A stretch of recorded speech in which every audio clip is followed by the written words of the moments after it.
Suivez tous les marchés financiers avec CMC Markets France. Avec CMC Markets, tradez les CFD sur indices, devises, matières premières et actions 24 heures sur 24. CMC Markets, un des leaders mondiaux du trading de CFD Forex depuis 1989.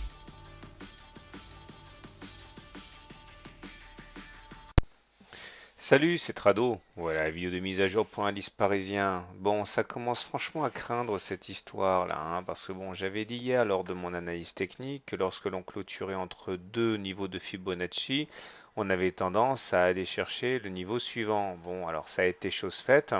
On est allé chercher les 38,2% de retracement de Fibonacci ici, vers les 3880, mais ça n'a pas suffi aux baissiers qui ont continué leur offensive et ont enfoncé ce niveau.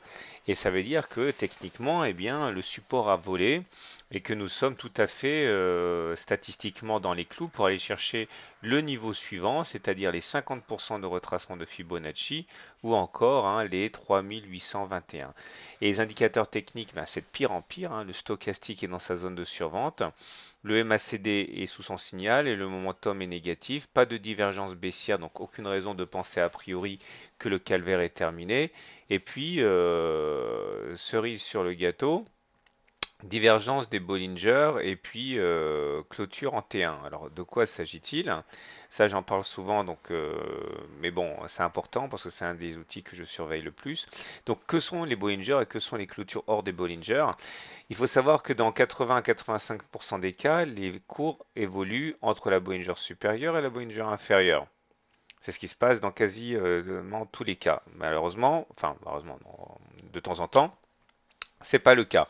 Et on termine au-dessus des Bollinger ou en dessous. Alors chacune de ces clôtures s'appelle un T. Alors T1 pour première clôture, T2 pour deuxième clôture, T3 pour deuxième clôture, etc. etc. Et une fois qu'on est au-dessus, eh bien, la Bollinger supérieure joue son rôle de support. Et c'est-à-dire que chaque fois qu'on va venir s'en approcher, on va rebondir, comme c'est un peu le cas ici, et on va avoir une nouvelle clôture au-dessus des Bollinger. Pour ça, il faut que la Bollinger supérieure et la Bollinger inférieure divergent. Ok. Et dans l'autre sens, bah, ça donne cela, donc T1, T2, T3. Et tant qu'on ne clôture pas à l'intérieur des Bollinger, eh bien, on a toutes les chances d'avoir des nouvelles clôtures en dessous. Donc la Bollinger supérieure et la Bollinger inférieure qui divergent, ça c'est signe de volatilité qui augmente. Alors si j'en parle, naturellement, c'est pas pour rien. C'est parce que, comme je l'ai dit, vous avez actuellement là, eh bien, un T1 avec une Bollinger supérieure et une Bollinger inférieure qui divergent. Autrement dit, tout est en place pour que demain on ait un T2, à savoir donc une deuxième clôture sous les Bollinger.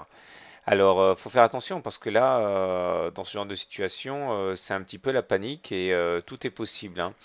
Il faut espérer que eh bien, les niveaux des 50% tiennent. Et en tout cas, méfiez-vous, hein. J'ai du coup, parce que bon, on m'a signalé sur un forum que le biseau d'élargissement là, que j'avais fait disparaître de mes plaquettes au prétexte qu'il était cassé, ça donnait à peu près ce truc-là, hein, au moment où je l'ai dessiné. Et donc une fois qu'on a eu cassé par le haut, je l'avais enlevé. Mais on m'a prévenu sur un forum que, eh ben non, si on trace le biseau comme ça, eh bien, il est pas cassé ce biseau. Bon, ça n'a pas beaucoup d'importance dans ce cas-là, puisque bon, ça veut simplement dire qu'il y en a un. Il n'a pas d'implication sur la suite logique à attendre de l'évolution des cours. Mais bon, je vais le laisser quand même comme ça, ce biseau d'élargissement, parce que bon, j'en reparlerai plus tard. Mais en tout cas, voilà, méfiance, méfiance. On a dérouillé de près de 2%. Ça arrive rarement au hasard, ce genre de choses. Bonne soirée, bon trade et n'oubliez pas hein, que si vous voulez vous procurer le deuxième fascicule sur les triangles, eh bien il est à présent disponible et non mais ça je l'ai déjà dit. Ok, allez bonne soirée, bon trade et à demain. CMC Markets, un des leaders mondiaux du trading de CFD Forex depuis 1989.